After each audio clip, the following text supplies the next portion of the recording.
Et bien vous êtes prêts? On continue? Il n'y a pas de hasard dans la vie. Et là, en fait, il y a un verbe que en fait, tu m'avais donné quand je t'avais interviewé. En fait, quand je faisais les interviews en 2019, après j'ai évolué aussi, mais je te demandais trois clés de réussite, trois clés que tu aimes bien, et tu m'avais donné le verbe servir. Ah oui, ça. C'est vrai que c'est un verbe dont je suis fan, parce que je trouve que c'est vrai que quand on me demande quel verbe je garderais sur les 40, je dis souvent remercier, mais servir, franchement, c'est aussi un verbe absolument magique. Quand je pense à ce verbe, je pense à un livre que j'ai traduit parmi la centaine dont je vous parlais tout à l'heure, qui s'appelle La loi de l'attraction. Alors plein de gens connaissent la loi de l'attraction. Et moi j'ai un petit inconfort avec ce livre. Je trouve qu'il est quand même terriblement centré sur l'ego. C'est-à-dire comment avoir plus de sous sur mon compte en banque, avoir une plus grande maison, avoir une plus belle voiture. On ne vous demande pas d'attirer la paix dans le monde, d'attirer une éducation pour tout le monde, d'attirer assez d'eau, etc. Voilà, je suis un peu dubitatif avec cette façon d'envisager la spiritualité. Et des fois, je dis en plaisantant, si j'avais écrit, moi, la loi de l'attraction, c'est un livre qui ferait une page, ou en fait peut-être même qui ferait juste une phrase. Et cette phrase, c'est « je veux servir ». Parce que quand vous dites « je veux servir », étant entendu, j'ai envie de participer à quelque chose de plus grand que moi. Je ne suis pas juste là sur cette planète pour vivre ma petite vie solo, tranquille. J'ai envie de participer à l'avènement d'un monde plus beau, d'un monde meilleur, plus solidaire, plus fraternel, plus écologique. J'ai envie de mettre ma vie au service de quelque chose qui me dépasse. Eh bien, quand vous dites ça, quand vous envoyez cette demande dans vos prières, dans vos méditations le matin et le soir, quand vous envoyez juste cette fréquence-là, eh bien, comme le dit la célèbre phrase biblique, tout le reste vous est donné par surcroît. Alors, quand vous dites à un jeune aujourd'hui qui n'a pas eu d'éducation religieuse, vous citez les évangiles et vous dites « demande le royaume de Dieu et sa justice et tout le reste sera donné par surcroît », je pense que ça doit être du chinois absolu pour lui. Si je reformulais ça en termes actuels, je dirais « demande à participer à l'avènement d'un monde meilleur et tout ce dont tu as besoin pour ça te sera donné. » Tu as besoin d'avoir des sous, comme par hasard tu auras les moyens financiers. Tu as besoin de rencontrer telle personne, ça va se faire tout seul. Tu as besoin de lire tes livres, de faire telles études, etc. Les moyens nous sont littéralement donnés. Donc on sort de cette espèce de vision que je trouve terriblement nord-américaine, où on fait sa liste pour le Père Noël. Donne-moi 1 million sur mon compte en banque, donne-moi une maison comme ci, donne-moi une voiture comme ça. C'est ça la spiritualité? J'ai un peu de mal avec ça quand même, ça me semble assez inversé par rapport à ce qu'enseigne la spiritualité. À l'inverse, dire je veux me mettre au service, j'ai envie d'être un ouvrier sur ce formidable chantier mondial qui vise à créer, à construire, à édifier un monde plus beau. Mais dès qu'on fait ça, mais là-haut, les anges, avec toutes les demandes de prière que je vous ai citées tout à l'heure, ils disent il y en a un qui veut servir là, et hop, venez là, on va lui filer un coup de main, il a besoin de ci, voilà. Et crac, on lui donne tous les moyens de faire. Et vous savez, le problème avec quand vous demandez, quand vous faites votre liste de Père Noël, c'est qu'il y a des choses auxquelles vous n'allez même pas penser de demander. Il y a des choses qui sont au-delà de ce que vous pouvez demander. Moi, j'ai vécu une période au moment de la quarantaine, grand changement de vie, changement de pays, divorce, plein de trucs. Bon. Et je me retrouve plusieurs années de chômage, ensuite le RMI, des belles galères. Voilà. J'aurais jamais eu l'idée d'aller dire là-haut, faites en sorte que j'ai un SMIC qui tombe tous les mois, tout seul, sans que je fasse rien. Personne ne va demander un truc comme ça parce que ça paraît complètement absurde et impossible. Bon. Et un jour, on me téléphone et on me dit est-ce que tu es d'accord de venir faire l'interprète au-dessus de Montreux, en Suisse, à une réunion entre Israéliens et Palestiniens? Bon, moi, j'ai rien à faire, je suis au chômage. Bon, il faut quand même que je me paye le trajet jusqu'en Suisse. En plus, c'est un travail bénévole, non rémunéré. Je me dis, bon, tant qu'à faire, pourquoi pas. J'ai jamais fait l'interprète en cabine, en direct. J'ai toujours fait de l'interprétation consécutive, mais bon, allons-y, essayons. Je pars là-bas. Et puis quand je suis là-bas, je me rappelle que j'ai un ami médecin à Montreux, alors je vais le voir, on discute. Puis de fil en aiguille, je lui dis, tu connais les produits de tel et tel médecin allemand? Il me dit, oui, je les connais très bien, ça fait partie des trucs que je prescris tous les jours, ça fait partie des... Il me dit, pourquoi? Tu as un numéro de distributeur?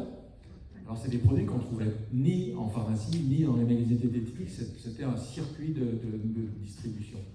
Et je dis, ben oui, j'ai pris un numéro de distributeur pour pouvoir en fournir à mon père qui avait des problèmes cardiaques l'année dernière. Et là, mon ami médecin m'a dit, ben, si tu veux, à partir de demain, sur les ordonnances que je fais, je mets ton numéro de distributeur, parce que moi je suis médecin, je n'ai pas le droit d'être dans le réseau, donc je mets le numéro de quelqu'un que je ne connais même pas. Ah, je lui dis, bah écoute, ouais, c'est gentil, pourquoi pas, si ça se trouve, ça va mettre un petit peu de beurre dans mes épinards. Tu parles, c'était carrément les épinards. À partir de ce jour-là, pendant plus d'1 an, j'avais l'équivalent d'un SMIC qui tombait tout seul sur mon compte en banque sans que je fasse rien du tout. Ça m'a permis d'écrire La Grenouille, d'écrire Le Tigre et l'Araignée, de sortir de cette période de chômage, de développer une activité d'indépendance. Ça a été le lancement. Je raconte cette histoire juste pour dire qu'il y a des fois des choses qu'on ne penserait même pas à demander. Et que de s'adresser à plus grand que soi et de dire j'ai envie de me mettre au service, eh bien les choses, les rencontres, les personnes, les moyens, tout nous est littéralement donné. Donc, parmi les formules magiques les plus efficaces qu'il existe au monde, il y a simplement ça, je veux servir. Je veux me mettre au service de quelque chose de plus grand que moi. Qu'est-ce que je vais faire? Où je vais le faire? Comment je vais le faire? J'en ai aucune idée. Je vais vous dire un truc, on m'aurait dit il y a 20 ans que je consacrerais plus d'une quinzaine d'années de ma vie au pardon, mais je n'aurais jamais cru 3 secondes. Ça ne faisait pas du tout partie de mon plan de carrière. Moi, j'avais décidé de me mettre au service, mais j'avais écrit des livres, par exemple, sur les métaphores, La Grenouille, d'autres, et je me suis dit, bah, je vais développer ce sillon-là. Sauf que la vie, elle me poussait là. Et là bon, quand systématiquement la vie me poussait là, bah, j'ai fini par y aller. Et en fait, je me suis trouvé comme un poisson dans l'eau pendant toutes ces années, à transmettre là, à faire ce travail-là, mais ça ne faisait pas partie des choses que je m'avais imaginé faire. Donc c'est aussi laisser la place finalement dans nos vies à quelque chose de plus grand que nous, qui des fois sait mieux que nous où, quand et comment on va pouvoir réaliser un potentiel qui se trouve là en nous, mais dont on n'a même pas idée. Donc oui, franchement, servir, ça c'est un verbe pour moi essentiel. Donc la baguette magique, je veux servir, mettez-le en grand. Dis-nous, c'est vraiment, je l'utilise aussi maintenant depuis que j'ai lu ton livre et j'aime bien en fait mettre en pratique et ça, en fait, ça permet juste de se relier, comme tu dis, à plus grand que soi et à juste à laisser faire. Et après, on laisse venir les choses. Et pour continuer, j'aime bien, tu as un autre mot magique. Tu sais lequel? Tu vas me dire. Comme. Ce principe d'analogie. Oui. En plus, c'est rigolo parce que j'ai longtemps envisagé d'écrire un livre qui s'appellerait Comme par magie. Et puis, il se trouve qu'il y en a un qui est sorti, qui porte ce titre, qui est sorti il n'y a pas très longtemps, de Lise Gilbert. Vous savez, c'est qui a écrit Mange, prie, aime. Vous avez peut-être vu le film avec la belle Julia Roberts et Javier Bardem. Eh bien, elle a écrit ce livre que je recommande systématiquement partout. Alors, non seulement aux gens qui écrivent, mais à toutes les personnes qui ont n'importe quelle forme de créativité, sculpture, peinture, que ce soit à titre professionnel ou purement amateur, lisez ce livre, parce que s'il y a quelqu'un qui vous explique ce que c'est que véritablement que l'inspiration et la créativité, comment les idées ne sortent pas de notre tête, mais elles descendent littéralement à travers nous et qu'ils racontent à travers des dizaines d'anecdotes, toutes plus inspirantes les unes que les autres. Voilà, je fais juste cette petite parenthèse, mais vraiment, c'est un livre, pour vous dire, je l'ai découvert, lu par l'auteur en anglais, je l'ai acheté en anglais, je l'ai acheté en français, je l'ai relu en anglais, je l'ai relu en français, je l'ai offert. Voilà, c'est une perle de livre, vraiment. Et donc voilà, comme par magie, pour moi, je voulais utiliser ce titre-là parce que le mot comme est un mot magique. Et ça, on ne nous le dit pas, mais comme est un mot magique. Pourquoi? Parce que comme est un mot qui fait le lien entre deux choses. Et en réalité, c'est un mot, si vous faites attention, vous allez le retrouver dans plein de choses que vous connaissez. Que ta volonté soit faite sur la terre comme au ciel. Pardonne-nous nos offenses comme nous pardonnons à ceux qui nous ont offensés. Hermès Trismégiste, la table d'émeraude, ce qui est en bas est comme ce qui est en haut, et ce qui est en haut est comme ce qui est en bas. Comme, c'est un mot magique parce que, voilà, il relie deux choses. Et il existe ce qu'on peut après appeler la prière analogique. Moi, je dois ça justement à l'œuvre de ce philosophe, ce maître spirituel bulgare, Omram Nikolaïvanov, parce qu'il a donné des dizaines de formules qui font ce lien entre l'intérieur et l'extérieur. Ça vient d'où ça? Ça vient toujours de cette même compréhension que le monde est un. Et en particulier que nous, êtres humains, nous sommes un microcosme du macrocosme. Nous sommes une version miniature de l'univers tout entier. Tout est en nous, les étoiles, la lune, les animaux, la nature, la faune, tout est à l'intérieur de nous. Ce qui veut dire que tout ce que nous faisons peut être mis en lien avec son équivalent à l'extérieur et que tout ce que nous faisons à l'extérieur peut contribuer finalement à nous faire grandir intérieurement. Donc, l'exemple type que j'utilise, c'est de dire, au lieu de, par exemple, le matin, vous allez prendre votre douche, et puis vous êtes là, il y a juste votre corps qui est sous l'eau. Parce que votre tête, elle est déjà en train de penser à votre agenda, oui, il faut que je récupère les enfants à 15h parce qu'on a rendez-vous chez le médecin, et puis demain, il faut que je fasse ci. Voilà. La douche, vous n'êtes pas là. En fait, vous pouvez transformer votre douche en un moment sacré, en une ablution comme ces Indiens qu'on voit descendre les marches des Ghats à Bénarès pour aller se tremper dans une Gange. Ça peut devenir un moment sacré. Comment? En utilisant le mot comme. Voilà. Comme cette eau ruisselle sur mon corps, que tout mon être soit nettoyé, lavé, purifié, sanctifié par l'eau vierge et pure. Et vous imaginez une eau de lumière, une eau d'amour, une eau divine qui vous tombe dessus. Pourquoi 4 verbes? De nouveau les 4 dimensions. Nettoyer le corps physique, laver le cœur, purifier le mental, sanctifier la dimension spirituelle. Et avec une formule comme ça, vous sortez de cette douche, c'est pas juste le corps que vous avez lavé, ce qui est déjà très bien, mais vous vous sentez lavé sur plein d'autres niveaux. Vous pouvez le faire en vous lavant les mains aussi. Et en fait, ce comme, alors j'en donne plein d'exemples dans le livre, on pourrait dire pratiquement que la deuxième moitié du livre, c'est presque que des exemples de ça. L'idée étant d'amorcer un processus chez mes lecteurs, mes lectrices, de manière à ce qu'ensuite vous inventiez vos propres formules, vos propres correspondances. Est-ce que tu pourrais nous donner une correspondance? Parce que le printemps, c'est le 20 mars. Alors comment faire rentrer le printemps à l'intérieur de soi? Alors déjà, ce qu'il faut savoir, c'est que ces correspondances, elles existent, même si on n'en a pas conscience. On l'a tous constaté, au printemps, on sent aussi qu'il y a de l'énergie qui revient en nous, il y a une nouvelle sève qui monte. Voilà. À partir du moment où on utilise une formule comme ça, comme celle qu'on peut inventer là, eh bien, on le fait en conscience, c'est-à-dire qu'en regardant dehors les forsythias qui se mettent à fleurir, les arbres fruitiers, etc., d'être en pleine nature et de dire, mais comme cette nature est en train de refleurir, comme le printemps est en train de jaillir, qu'une nouvelle vie, qu'un nouveau printemps se manifeste en moi, que moi aussi je me mette à bourgeonner, à fleurir et à porter de nouveaux fruits à l'intérieur de moi. Et du coup, le lien se crée de manière très étroite. Vous pouvez le faire avec la lune. Hein? Vous voyez la lune qui croît, comme cette lune croît, grandit, se remplit, que croissent, grandissent et se développent en moi les plus belles qualités, l'amour, la patience, la joie, etc. Vous me direz, oui, mais après elle décroît. Tant mieux.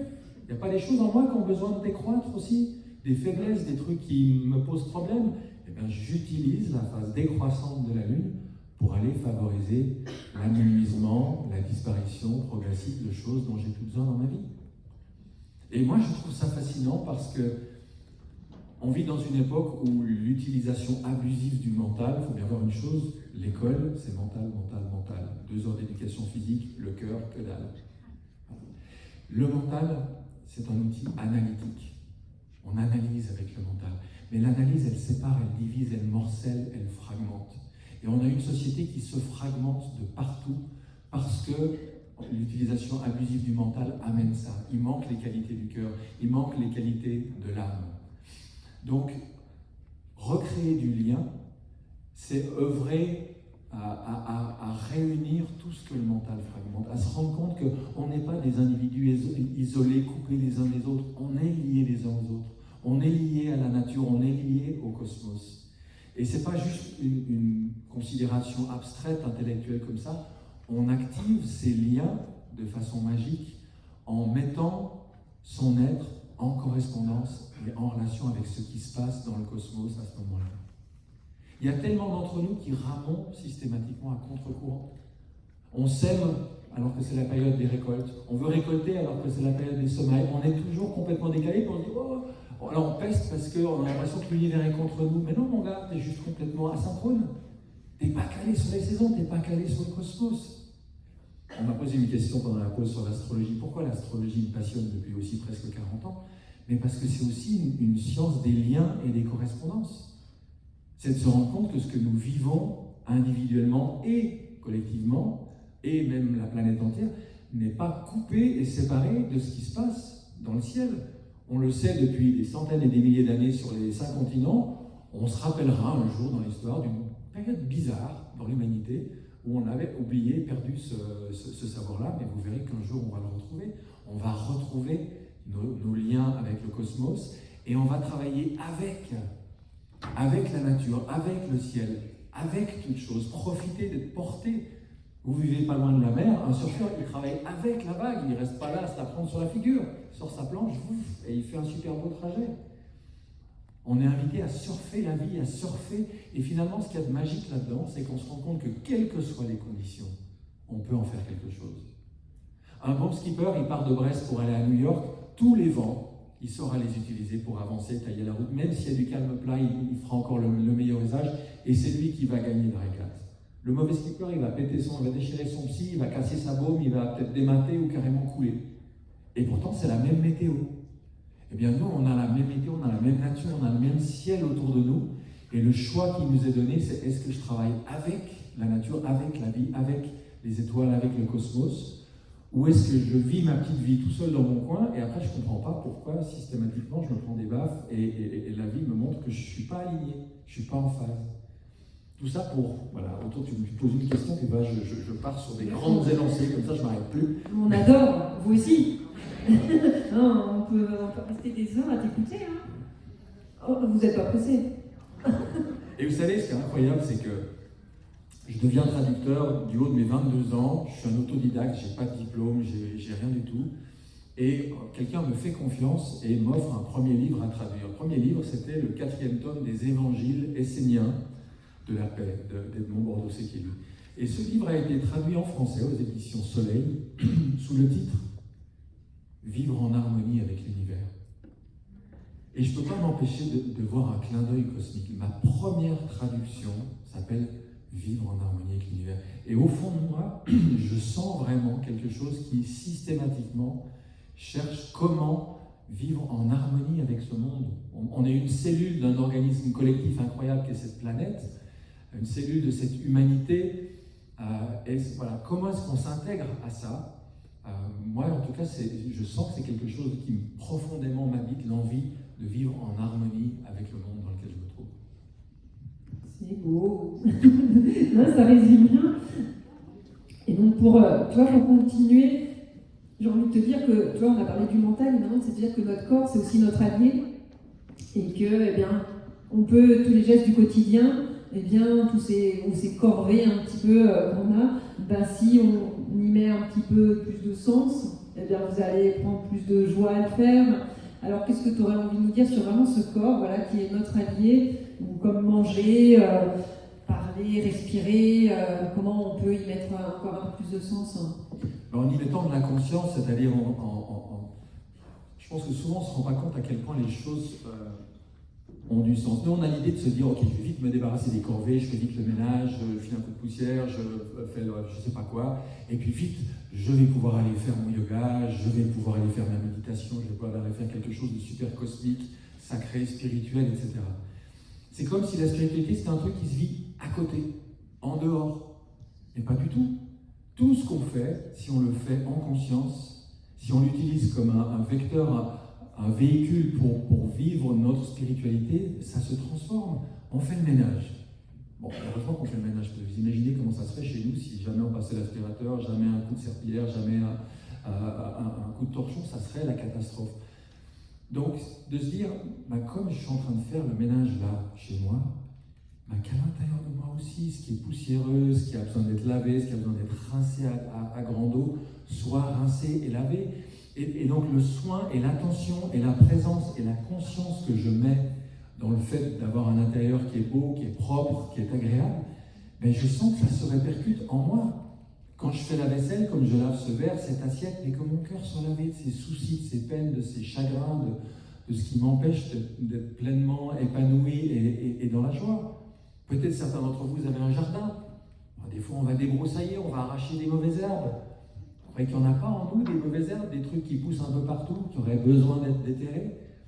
Vous faites du jardinage en conscience, avec l'idée que comme vous êtes en train d'enlever, de débroussailler, etc., en vous aussi, il y a des choses dont vous avez plus besoin qui s'en vont. Ça devient un acte magique. Vous devez repeindre, faites de la peinture. Voilà. Alors, il y a un truc rigolo à faire, moi j'aime bien faire ça avec les enfants quand ils sont petits, mais on peut le faire quand on est grand. Hein. Vous avez une pièce qui est toute prête à être peinte.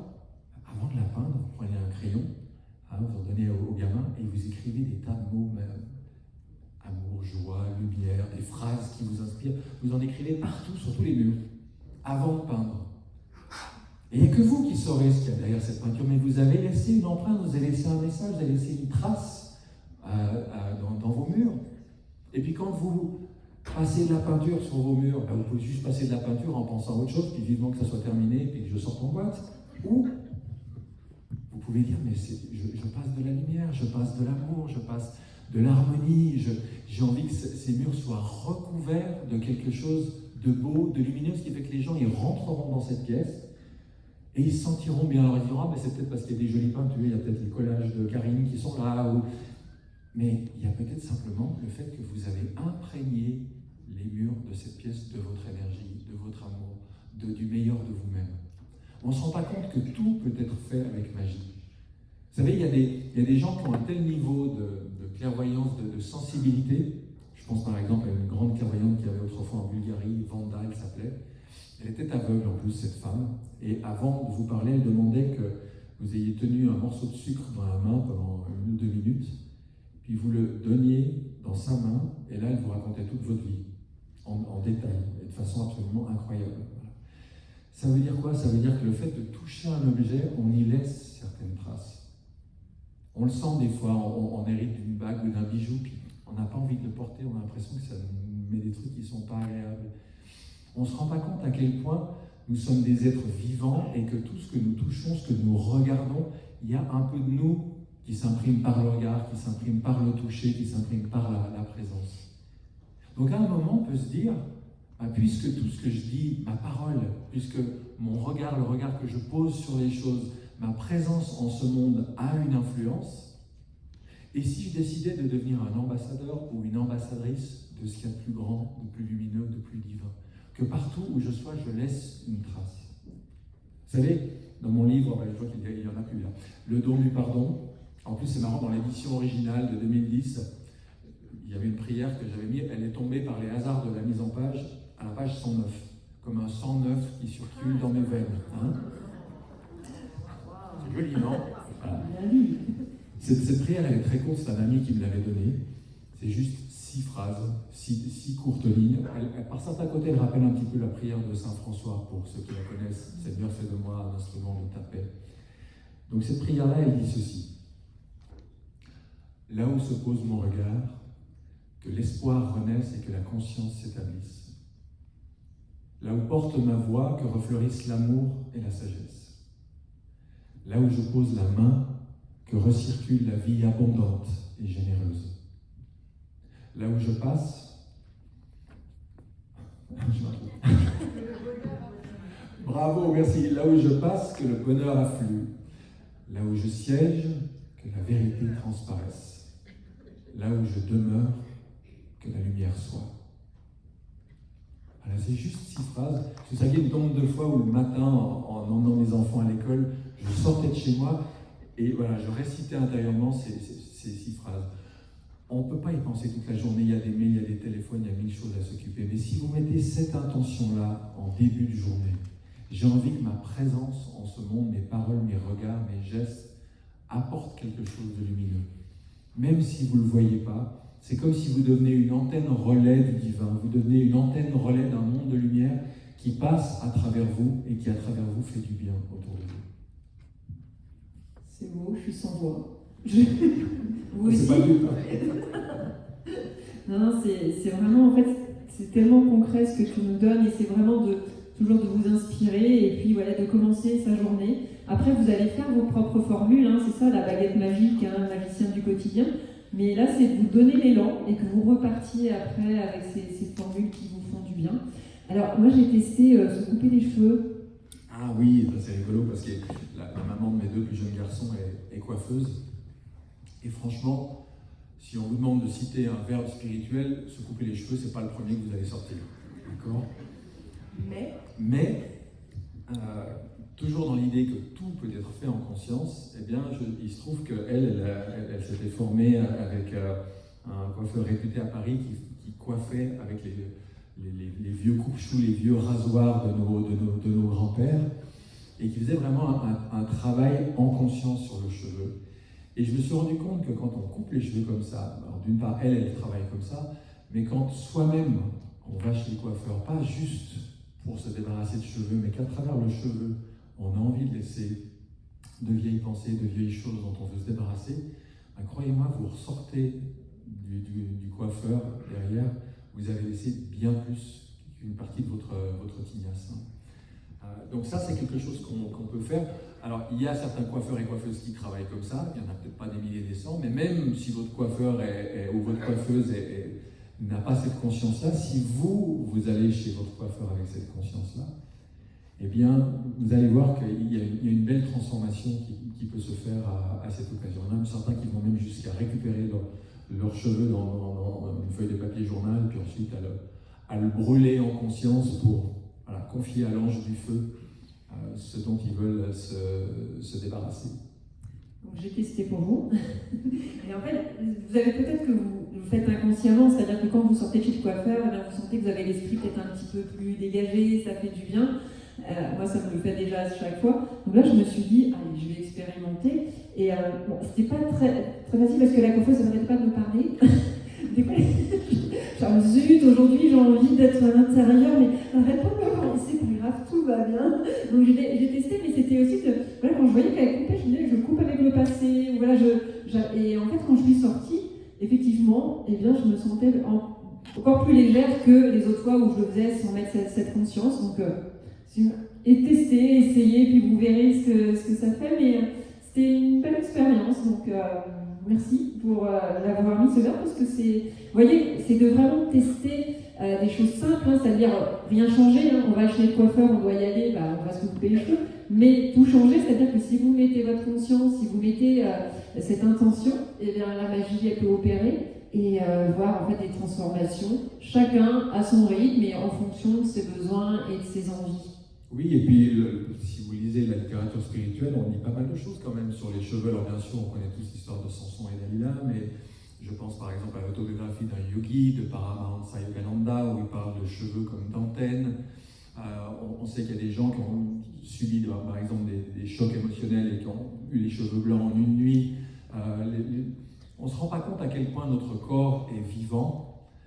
Et que tout est symbolique dans le corps et qu'il y a des dimensions dans chacun de nos organes qui vont tellement plus loin que ce que nous imaginons. Annick de Souzenel en a parlé dans le symbolisme du corps humain. Il y a des traditions, notamment la Kabbale, qui disent des choses. On ne se rend pas compte à quel point le corps humain est quelque chose d'absolument extraordinaire et encore largement méconnu. Hein. Mais je ne vais pas vous parler de transhumanisme ce soir. Et comment Tu reviendras. Non, juste un mot, je trouve dingue qu'on ose nous parler de transhumanisme. Trans, ça veut dire à travers, ça veut dire aller au-delà de l'humain. Mais on n'a encore aucune idée, dans la société où nous vivons aujourd'hui, de ce que c'est véritablement un être humain, de qu'est-ce que nous sommes capables, les pouvoirs, les capacités, les potentialités, quand vous tombez sur des êtres réalisés. Mais il y a une sagesse chez eux, il y a une capacité d'amour, il y a une connaissance du monde, de la nature, etc., qui est absolument prodigieuse. Et le transhumanisme, de nous greffer des gadgets, etc., va juste nous empêcher d'aller développer ce potentiel-là. C'est pour ça que j'ai une phrase, je m'arrêterai là-dessus, j'ai une phrase qui résume pour ma vision du transhumanisme. Le transhumanisme, c'est un cocon collé sur un drone. Ça volera peut-être, mais ça ne sera jamais un papillon. C'est très beau. Et j'ai envie de terminer par ces verbes, par ton bonus, qui est se reposer. Est-ce que vous prenez le temps de vous reposer? Il y en a certains quand même qui hochent la tête. Ouais, ça m'avait amusé aussi de terminer effectivement par ce verbe-là, parce que on est dans une société, il faut toujours faire. On a des rythmes de plus en plus frénétiques. On a une courbe de burn-out dans la société qui est en train de devenir exponentielle. Donc les gens se grillent littéralement à en faire toujours trop. Et on a perdu de vue à quel point la vie est faite de cycles, yin, yang, plus, moins, masculin, féminin, alternance, sinusoïde. Et qu'à vouloir être toujours en mode actif, toujours en mode émissif, toujours yang, eh bien on finit par se griller. Et le repos, tout ce qui est yin, la nuit, l'hiver, tout le cycle complémentaire est aussi important que l'autre. Donc savoir se reposer et savoir sanctifier son repos. Je plaisante dans le livre en disant, dans la Genèse, il est dit que le 7e jour, le bon Dieu s'est reposé, donc on peut se reposer aussi. Et on peut même mettre son temps de repos, son temps de sommeil, son temps de vacances, on peut le mettre aussi sous la protection de plus grand que soi. En sachant que ce repos-là, il est essentiel pour que le corps se régénère, pour qu'on sorte des pensées dans lesquelles on tourne en rond. Donc ça me semble, dans la société où nous vivons, ça me semble important de resacraliser le temps de vacances, le temps de repos, le temps où, en guillemets, on ne fait rien, mais dans ce rien faire, il y a quelque chose qui est finalement absolument fondamental et essentiel. Dans un autre de mes livres, un recueil de métaphores qui s'appelle « Graines de sens », je donnais la métaphore de la scie. Si de temps à autre vous faites votre bois chez vous, vous avez regardé comment c'est fait la lame d'une scie, ces pointes en dents de scie, voilà. Ça veut dire quoi? Ça veut dire que l'efficacité d'une scie, elle vient autant de la pointe que du creux qui est entre chaque pointe. Si vous mettez que des pointes, vous avez un couteau de cuisine, essayez de couper une bûche avec un couteau de cuisine, je vous souhaite bon courage. Donc c'est l'alternance de pointe et de creux, de pointe et de creux, de pointe et de creux qui fait l'efficacité de la lame d'une scie.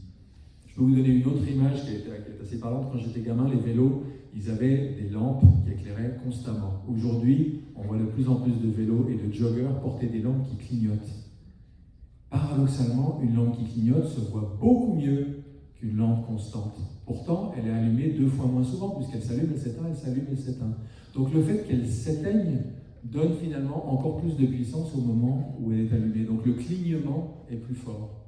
Et je pourrais vous donner un 3e et dernier exemple, le vibrato des chanteurs. Le vibrato, c'est ça aussi. Si vous écoutez The Voice, il parle toujours du vibrato de certains.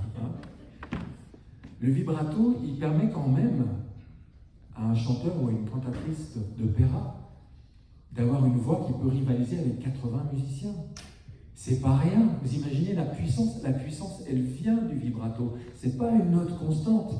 C'est cette oscillation-là qui donne la puissance du son. Donc vous voyez, la scie, la lampe qui clignote, le vibrato, ce sont toutes des images tirées du quotidien qui nous montrent l'importance de savoir alterner l'action et le repos, l'action et le repos. Et quand on croit aller plus vite, quand on croit être plus efficace, en étant tout le temps en mode action, qu'est-ce qu'on fait? On finit par se griller, et alors là on est en repos pour 10 fois plus longtemps, et donc au final c'est du gâchis. Voilà. Retrouver l'alternance, le cycle même de la vie, la pulsation, qui est aussi la pulsation de notre cœur. Ouais, merci beaucoup. Donc c'est vraiment pour dire que votre corps c'est votre allié, c'est important d'en prendre soin, et ce temps de repos, eh bien c'est pas du temps perdu, et ça va permettre vraiment, voilà, comme tu nous disais, de faire ces variations. Et est-ce que tu aurais un petit exercice pour justement se ressourcer quand on veut demander à plus haut que soi? Je ne sais pas si ça te parle, pour ressourcer le corps. Alors il y a 1000 choses qu'on peut faire pour ressourcer le corps. Après, c'est des questions de sensibilité. Juste un petit exemple comme ça. Moi, l'exemple type pour moi, c'est de marcher. Alors marcher, c'est droite-gauche, j'ai une belle alternance. Et puis marcher dans la nature, parce que la nature, par rapport au rythme de vie qui est quand même celui de la ville, c'est des villes qui nous ont amené à avoir des rythmes de vie complètement frénétiques, puis c'est la technologie qui était censée nous amener du repos, mais qui finalement nous a amené à travailler au même rythme. Revenir dans la nature, moi je sais que quand je vais me balader en forêt, il me faut maximum un quart d'heure pour que tout d'un coup, touchdown, mise à terre, tout d'un coup, tout le rythme qu'amène le travail habituel, je me dis, ah mais les arbres ils sont les mêmes aujourd'hui qu'hier, qu'il y a 100 ans, qu'il y a 300 ans, la nature est la même, la terre a son rythme, la faune, la flore a son rythme, et il y a quelque chose qui s'apaise complètement et qui régénère en vraiment extrêmement peu de temps. Je pense que peut-être qu'un jour c'est grâce à la nature qu'on va sortir de la folie, du buzz humain actuel. Merci. Donc, vous voyez, choisissez aussi vous, ce qui résonne à l'intérieur de vous, mais de vous donner ces temps de pause, ces temps de repos pour que le corps puisse se régénérer. On arrive à la fin de ce beau voyage intérieur, j'ai envie de dire, où on a déroulé plusieurs verbes sur tous ces 4 axes. Si tu avais un dernier message à faire passer, à donner aux Bretons, qu'est-ce que tu aurais envie de dire par rapport à cette thématique, magicien du quotidien, tout changer sans rien changer? Alors j'ai envie de reprendre ce que je dis en conclusion de ce livre, c'est que quand on commence à faire ça, c'est-à-dire à mettre de la conscience dans ses gestes, dans ses regards, dans sa parole, dans ses relations, quand on infuse finalement son quotidien d'une qualité d'attention et de présence différente, bien, ce qui va se passer, c'est qu'à un moment, vous allez vous rendre compte que vous avez plein de magiciens et de magiciennes autour de vous. Moi, j'ai des souvenirs très particuliers, très forts. Par exemple, un jour, j'ai accompagné une amie chez le médecin, et quand j'ai vu la façon dont il lui a fait une prise de sang à un moment, waouh, je peux vous dire que l'émotion, il y avait une telle attention, il y avait une telle délicatesse, il y avait, dans ce geste-là, je me suis dit, waouh, cet homme-là, c'est un magicien. Des fois, vous voyez la manière dont une mère s'occupe de son enfant, ou telle personne s'occupe d'une personne âgée, ou la façon dont un artisan fait son travail, la façon de travailler le bois ou autre chose. Dans tous les domaines, y compris le sport, tout d'un coup, vous dites, waouh, là, il y a de la magie à l'œuvre. Parce que vous avez amené plus de conscience dans ce que vous faites, vous vous rendez compte tout d'un coup, vous percevez des choses auxquelles on faisait peut-être moins attention avant. De dire, wow, pour parler comme ça, pour travailler comme ça, pour faire les choses comme ça, ben c'est qu'il y a quelqu'un qui est vraiment là en conscience et qui fait les choses avec tout son cœur, avec tout son amour. Donc petit à petit, on se rend compte, ah, il y a des potes, il y a des gens qui font le même travail. Alors pas pour se dire, on est un petit groupe élitiste qui est mieux que les autres, pas du tout, c'est pas le but. Mais c'est juste de sentir qu'il y a de plus en plus de monde, je pense, mine de rien, aujourd'hui, qui essayent d'une manière ou d'une autre de cheminer vers une plus grande conscience. Parce que le changement de la société, il passera par ça.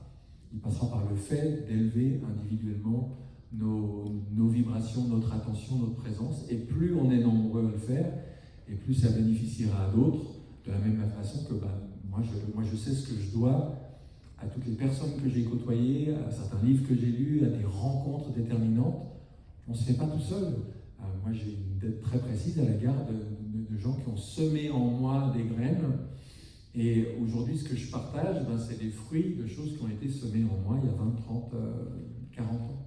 Donc voilà, je vous souhaite vraiment de continuer le chemin que vous avez visiblement déjà entamé. La preuve en est, c'est que vous êtes là aujourd'hui, cet après-midi. Et puis que, comme le levain, une petite quantité de levain arrive à faire lever une grande quantité de pâte, qui est petit à petit un levain qui se constitue et qui aide cette humanité à passer à autre chose, à quelque chose de plus beau et de plus lumineux. Merci Olivier, je crois qu'on peut vraiment faire plaisir. Merci à toi.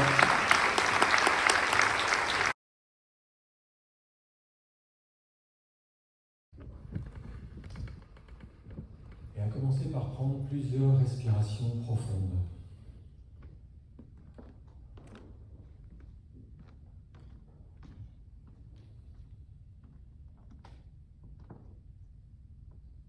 Prenez le temps de revenir dans votre corps grâce à la respiration,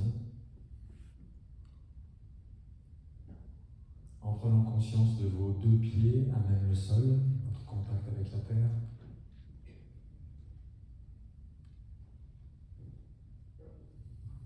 De vos cuisses, vos fesses sur la chaise.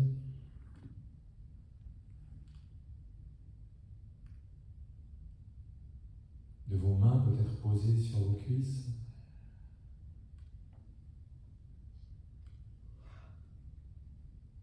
De votre colonne vertébrale.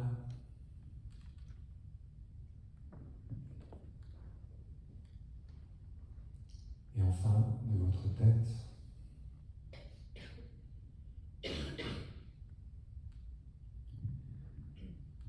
Et maintenant, je vais vous inviter à laisser apparaître dans votre écran intérieur, devant vos yeux fermés,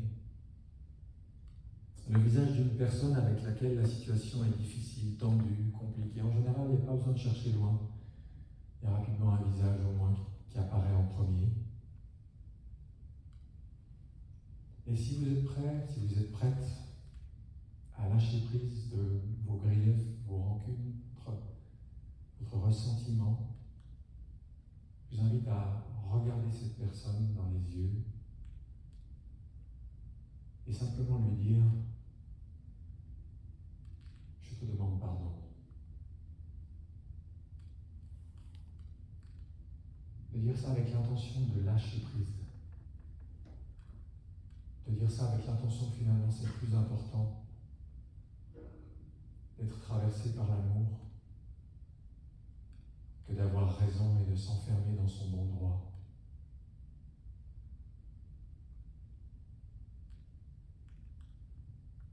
Et puis derrière ce premier visage, peut-être qu'il en viendra un autre, une autre personne, un collègue, un membre de votre famille, quelqu'un avec qui il y a des choses non réglées, non résolues, qui vous pèsent, qui créent des nœuds dans le plexus, un poids sur le cœur. Et là encore, à votre rythme, regardez cette personne droit dans les yeux et du fond du cœur lui dire « Je te demande pardon ». Avec en arrière-plan de cette phrase l'idée, quoi que tu aies pu dire ou faire, je te demande pardon d'avoir utilisé ce que tu as dit, ce que tu as fait, pour garder mon propre cœur fermé.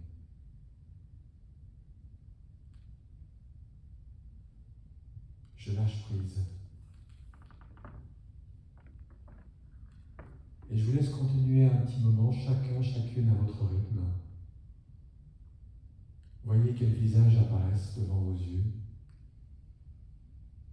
Ça peut être même des personnes décédées, depuis longtemps peut-être pour certaines.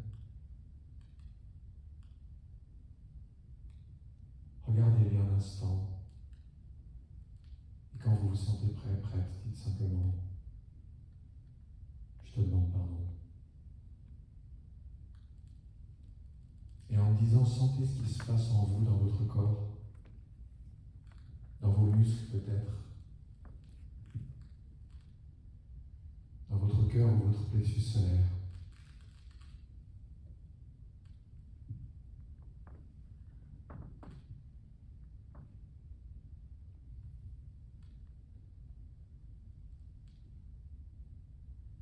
Personne après personne, visage après visage. Laissez les eaux du pardon dissoudre ce qui a besoin de l'être, pour qu'à travers vous puisse s'écouler librement une eau plus limpide, plus claire, l'eau de l'amour, de la compassion.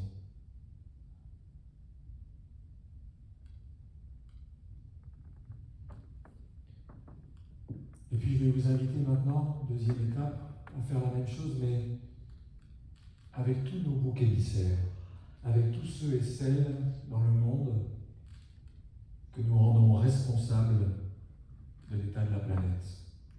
On a tous nos boucs émissaires. Pour certains, c'est les banquiers, c'est les traders, c'est les politiciens, c'est les multinationales. Chaque jour, les médias nous en proposent. Et je vous invite, de nouveau, si vous vous sentez prêt, à demander pardon à ces boucs émissaires, à ceux que nous jugeons, que nous chargeons de notre haine, nos jugements et notre détestation. Demandez-leur pardon d'utiliser ce qu'ils sont, ce qu'ils font, ce qu'ils disent, comme un prétexte à garder votre cœur fermé. Bien sûr, il se passe des choses très belles dans le monde. Est-ce que pour autant, nous sommes obligés de fermer notre cœur? Est-ce qu'il n'est pas temps de lâcher tout ça? Est-ce que ce n'est pas la lumière et l'amour qui vont justement compenser la noirceur du monde?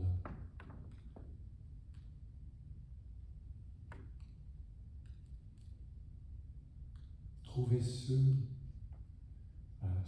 les boucs émissaires qui vous concernent, les membres de tel parti politique, pourquoi pas les membres de telle religion, les gens qui sont pas assez spirituels, les hommes, les femmes.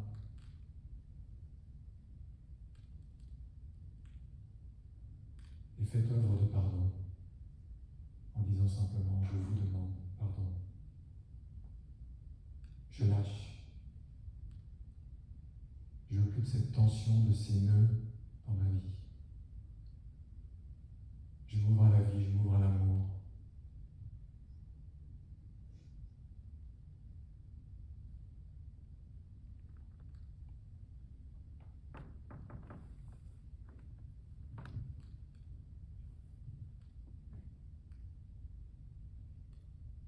Et troisième étape, en suivant,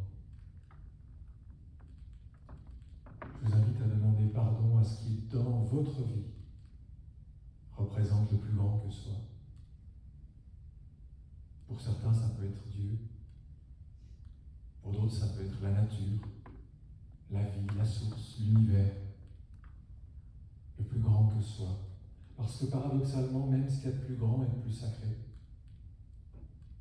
nous arrivons à l'utiliser pour garder notre cœur fermé. En disant par exemple: la vie est mal faite. En disant par exemple: où est-ce qu'il est Dieu dans les endroits où il y a la guerre, dans les endroits où les femmes et les enfants sont maltraités?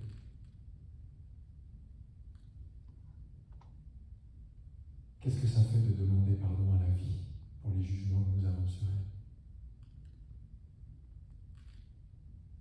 Qu'est-ce que ça fait de demander pardon à Dieu, au divin, au sacré, à la source, pour toutes nos incompréhensions?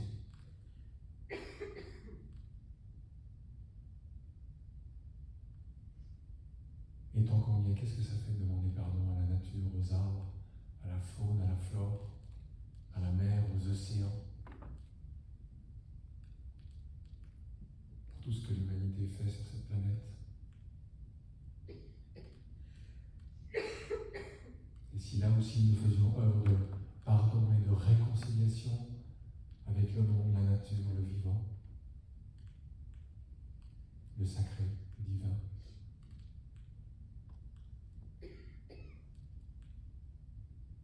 n'oubliez pas de respirer, que votre respiration accompagne ce lâcher prise.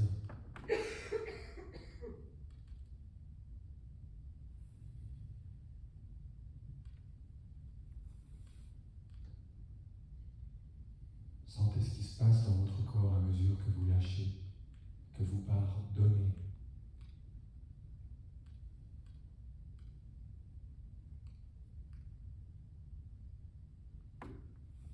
Et enfin, Emilia Louise m'avait dit que c'était le plus difficile. Je vous invite à vous demander pardon à vous-même pour tous les jugements contre vous-même. Peut-être en imaginant l'enfant, le tout petit que vous avez été un jour, symbole de pureté et d'innocence. Peut-être en imaginant l'âme, l'esprit, l'étincelle divine, la flamme sacrée qui vit en vous. Demandez-vous pardon du fond du cœur pour vous réconcilier avec vous-même, avec cette flamme divine, cette vie qui vit et pulse en vous, dans toute sa beauté et sa pureté.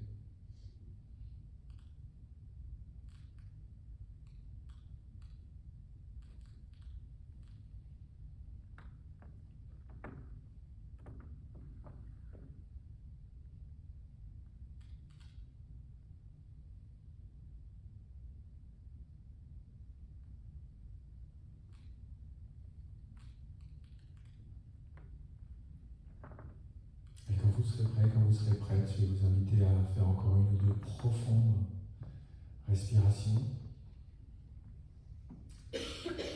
Ensuite, vous pourrez rouvrir les yeux. Et puis, si vous en avez l'élan, comme on le fait dans les salles de pardon, moi, je vous invite à faire un hug à la personne qui se trouve assise à côté de vous.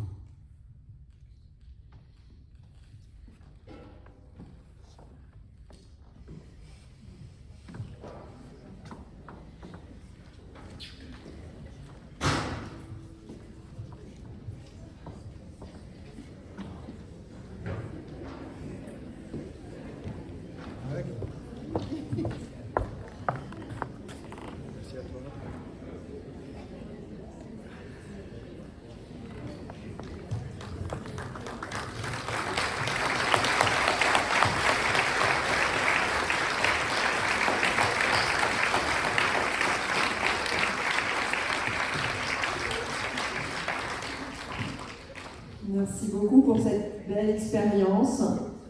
Comment vous sentez-vous? S'il y a quelqu'un qui a envie de faire éventuellement un retour, c'est possible, on a encore 2 minutes pour ça.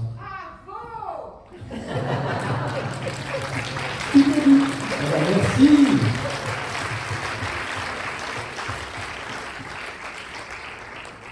Bon, depuis ici, je vois qu'en effet, il y en a plusieurs parmi vous qui ont été émus par cette méditation. Ça se voit sur le visage. Hein. Ouais. Et j'ai envie surtout de vous dire, vous savez, quand j'ai écrit Le Don du Pardon, j'avais absolument aucune intention d'animer des cercles, des ateliers, rien du tout. J'avais écrit ce livre-là simplement pour que chacune en le lisant, puisse utiliser ce processus comme une sorte de yoga du cœur à faire par exemple le soir avant de vous coucher. Ça prend quelques minutes à peine. Et beaucoup de gens d'ailleurs l'ont fait.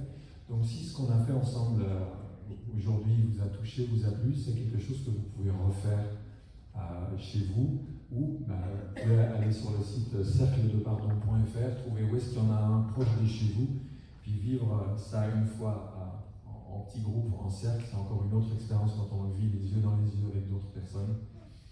Je vous invite à le faire si vous en avez l'envie et la possibilité. Merci à tous pour votre écoute et votre participation. C'était du bonheur. Merci encore. Merci à toi. Je remercie aussi les meubles Broissa qui nous ont prêté ces beaux fauteuils pour faire ce côté cocooning.